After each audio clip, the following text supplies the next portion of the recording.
જો દોસ્તો તેલ આવી ગયું છે. હવે આમાં જીરું નાખવાનું છે. એમાં જીરું નાખી દીધું છે.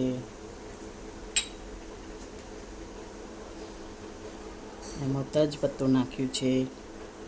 એક સૂકું મરચું નાખ્યું છે. મસાલો નાખ્યો છે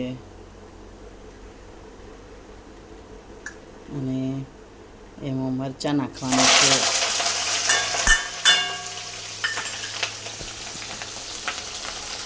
અને મરચાં નાખ્યા પછી બટાકા નાખવાના છે. સમારેલા બટાકા નાખવાના છે.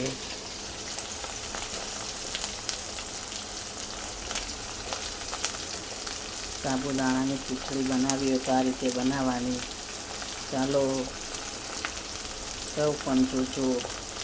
જેને ન આવડતી હોય એને પણ આવડી જશે એવી સાબુદાણાની ખીચડી બનાવું છું.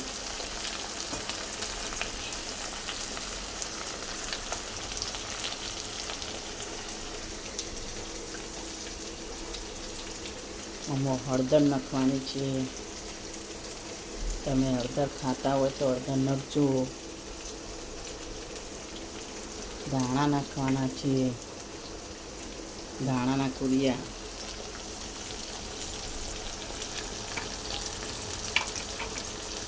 દળેલું જીરું નાખવાનું છે.